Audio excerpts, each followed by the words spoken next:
Assalamualaikum warahmatullahi wabarakatuh. Perkenalkan, nama saya Kamila Hamdani Lisnawati dengan NIM 2321011104 di kelas TIF RP23H dengan mata kuliah Jaringan Komputer 2. Untuk dosen pengampu Pak Hena Sulaiman, Sarjana Teknologi. Di sini saya mengerjakan proyek berupa sistem monitoring floating farm berbasis IoT. Untuk materi yang saya ingin sampaikan di sini ada latar belakang, desain sistem, cara kerja sistem, kelebihan sistem, kemungkinan pengembangan, dan kesimpulan. Untuk latar belakang, di sini ada topik, masalah, dan solusi. Untuk topik saya memilih sistem monitoring nutrisi air otomatis berbasis IoT. Untuk masalahnya, kualitas nutrisi larutan hidroponik sering berubah atau pH, suhu level air, sehingga perlu monitoring real time. Untuk solusinya menggunakan Arduino, sensor pH, suhu, water level, LED indikator yang terhubung ke komputer atau IoT untuk monitoring dan peringatan.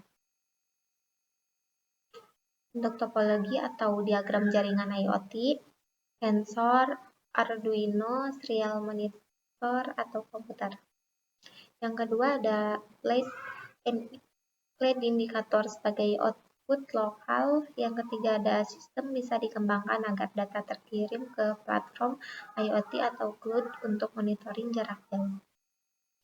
Perangkat yang digunakan menggunakan Arduino Uno sebagai microcontroller. Ada sensor pH atau simulasi potensiometer. Ada sensor suhu TMP36. Ada sensor ultrasonik HCSR04 untuk level air. Ada LED sebagai indikator suhu tinggi dan komputer atau laptop untuk menampilkan serial monitor.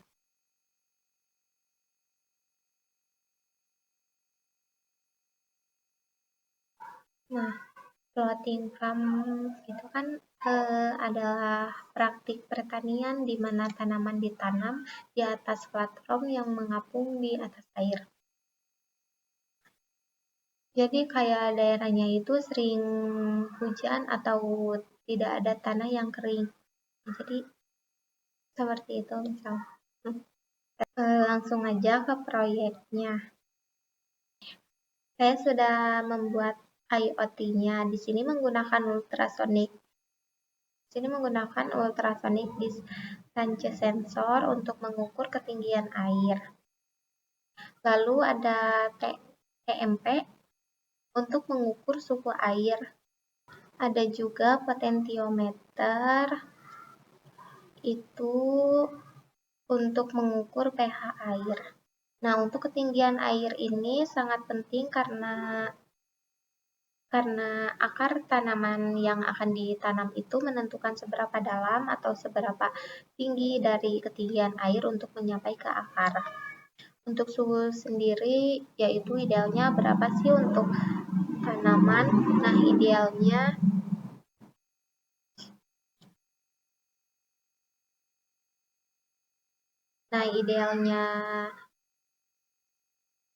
idealnya suhu air itu untuk tanaman di sekitar 20 Celcius sampai 25 Celcius. Nah, untuk di platform, untuk pH itu di sekitar 2,5 untuk lihat sekitar 2,5. Jadi si IoT ini akan memeriksa apakah tempat ini cocok atau tidaknya untuk digunakan platform seperti itu. Ini harusnya bisa disimulasikan. Cuma Ini harusnya kan bisa disimulasikan dan nanti teh muncul di serial monitor. Cuma di sini nggak bisa. Jadi kita lanjut aja ke materi.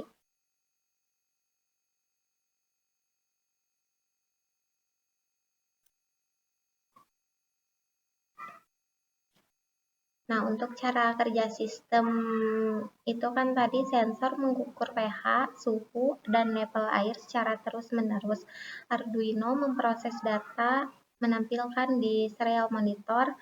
LED menyalakan jika suhu lebih dari 29 derajat Celcius, peringatan muncul jika pH di luar batas normal 5,5 sampai 6,5. Untuk kelebihan sistem monitoring otomatis, hemat waktu dan tenaga.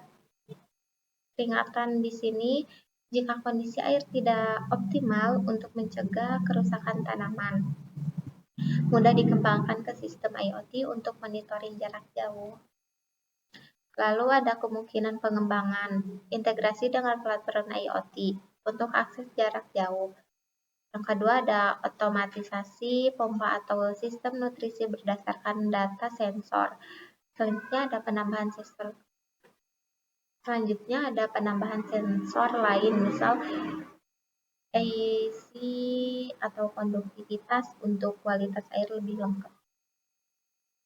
Nah, jadi kesimpulannya itu sistem monitoring nutrisi air otomatis mempermudah pemantauan pH, suhu, dan level air secara real time. LED indikator memberikan peringatan visual jika suhu melebihi batas normal. Sistem ini efektif mencegah kerusakan tanaman akibat kondisi air yang tidak optimal. Dengan integrasi IoT atau pengembangan sensor tambahan, sistem bisa ditingkatkan untuk monitoring jarak jauh dan otomatisasi lebih lengkap. Nah, sekian presentasi yang bisa saya sampaikan. Mohon maaf bila ada kekurangan atau salah kata. Terima kasih. Wassalamualaikum warahmatullahi wabarakatuh.